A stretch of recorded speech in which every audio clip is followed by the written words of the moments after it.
Last week we posted a video on how to purchase land when you're broke. If this is your first time ever purchasing a piece of land, or this is your first time ever doing a land home deal, then tune in because this will probably be one of the more informative videos that you've watched thus far on the topic. We're big advocates for encouraging people to move to rural areas, and this is the reason why. The USDA has a program that's called a rural development loan that incentivizes you to move to rural areas. What does this mean? You don't have to necessarily, when I say a rural area, move 100 miles outside of the city. You can simply move 35 or 40 miles outside of the city and still commute back to your job.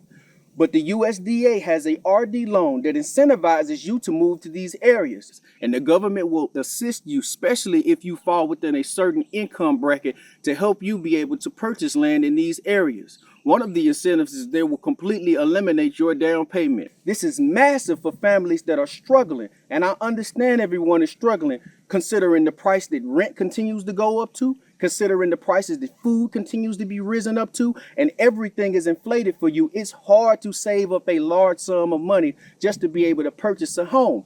Well, the USDA has this program that helps you out with your down payment to where it can absolutely eliminate it for you, to where you don't have to come off with this massive amount of money up front for you to be able to move into a home. In many cases, this is much better than, or should I say in all cases, this is much better than even moving into an apartment, because the average rent inside of America is between $1,700 and $2,100. They ask you to make 3 times a monthly rent per month to even qualify for a home. So for a lot of homes and a lot of property owners, or should I say a lot of renters, this is asking them to make $6,300 a month. Most Americans don't even make $6,300 a month just to be able to move into an apartment. Well, you can qualify for a home and be out of no pocket, because that apartment will ask you to pay your first and last month's rent and have that up front. You could possibly qualify for a home and not even be out of that much money at all, especially if you structure the deal to ask for the homeowner to pay for your closing costs. Now, a lot of people have asked the question, probably the number one question that we've gotten asked is, how do I purchase land if I have bad credit?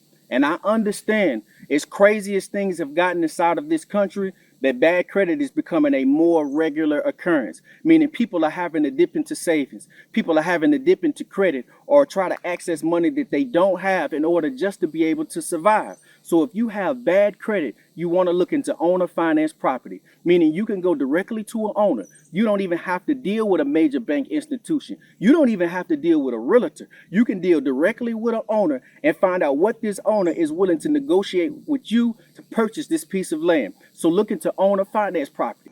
Next, you want to make sure that this particular piece of land is not in a flood zone. Now, how do you do that? You simply go to FEMA.gov. The reason you want to avoid properties that are in flood zones is because whenever you go to insure whatever structure you've placed on that particular property, the insurance is going to be insane. Most homes or most manufactured homes or whatever you have placed on that property typically have a period of time that they make you have homeowners insurance. You don't want to get this piece of land. You don't want to get a structure placed on this piece of land just to find out that the insurance is absolutely insane. We're trying to save money here. I'm not trying to put you in a position that forces you to have even more money coming out of your pocket because you were simply uneducated on the topic. So make sure that you check the FEMA.gov website and find out if this piece of land that you're looking into purchasing is in a flood zone or not. Next, you want to make sure that this particular piece of land can pass a percolation test. And the reason that I say that is in most areas that people claim that are unrestricted, there are still restrictions. The government still, or the particular county still has rules and regulations that you have to abide by. It may not be as many in the city. I've lived in some cities where they won't even allow me to grow a garden in the backyard. So it may not be that strict, but there still are some regulations that you're going to have to pass. One being a percolation test. And what do I mean when I say a percolation test? Simply, does the ground have the ability to absorb moisture? Whenever you place a septic tank onto this particular piece of land, most counties want to know, hey, is this ground capable of absorbing this wastewater? We don't want wastewater sitting on top of the soil. Well, they'll send someone out to do a dig test and test your particular soil to find out if that wastewater can even be absorbed into the soil. You want to find out if this piece of land that you're purchasing either previously had a percolation test or is capable of passing a percolation test. If it had one in the past, or if I poured some water onto this ground, is it capable of absorbing this water? Is this hard, rocky soil? And I know for sure that water will sit on top of this soil for the next 2 days if it rains. That particular piece of land will not percolate. I know a lot of properties out in the Tennessee area, even some up in the Montana area, out on the West Coast. It's a lot of rocks on this particular piece of land, and it will not percolate out there. So you want to make sure that this particular land that you purchase will pass a percolation test. You also want to look into, is there an agricultural exemption already on this property? Particularly, we want to sought out or seek out land that has an agricultural exemption, because this is what will exempt you from having to pay a massive amount of money in taxes. And if you can avoid all of the crazy taxes, this is another way that you can save money. What you don't want to do is get a piece of land and find out later that, man, I can't even afford the taxes on it. I've seen the taxes range anywhere from a few $100s to several thousands of dollars. That's what you want to avoid. The agricultural exemption will exempt you from having to pay this extreme amount in taxes if you have something to give back to agriculture. If the land does not have an agricultural exemption, what can I do to have an agricultural exemption placed on this particular piece of land? And there are many different ways that you can go about it. If you produce hay on the land, you can be qualified for an agricultural exemption. If you have livestock on the land, it can qualify you for an agricultural exemption. Behind us, we have timber all over this land.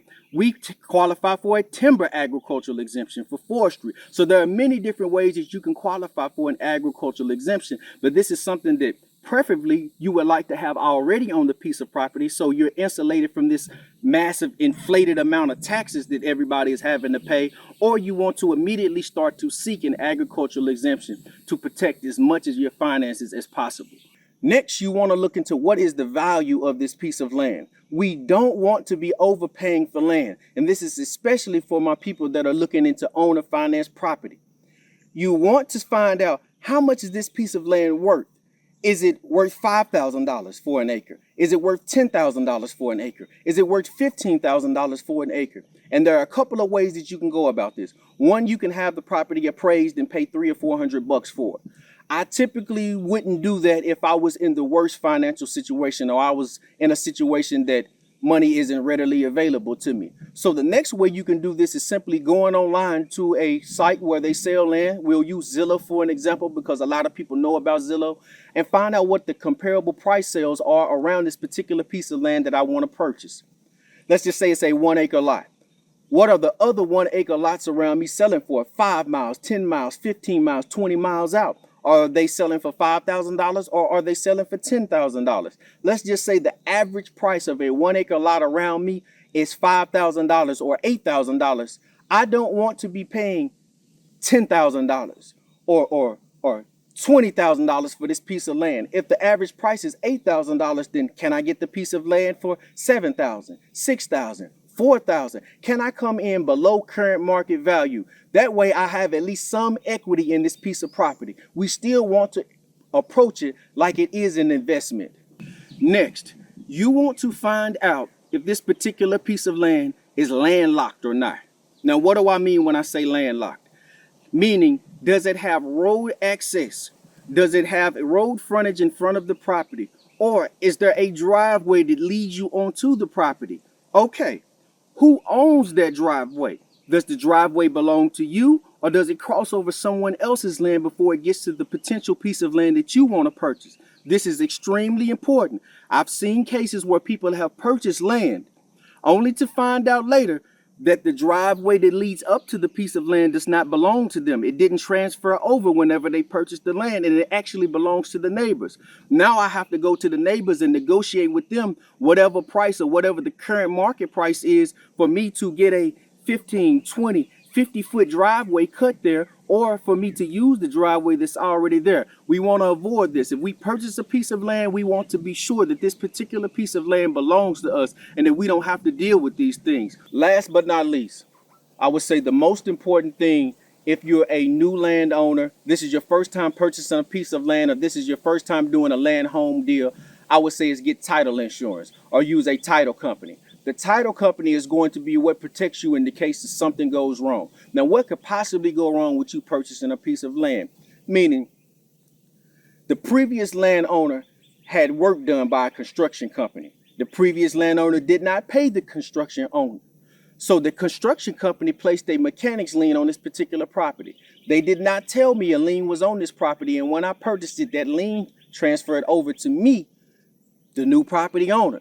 Now that construction company is coming after me to sue me or even take this piece of land from me to restore them what the last landowner did not pay them. The title company's responsibility is to go back and do research and make sure that this doesn't happen. And if it did slip through the cracks, they're going to be the one responsible for restoring that last construction owner.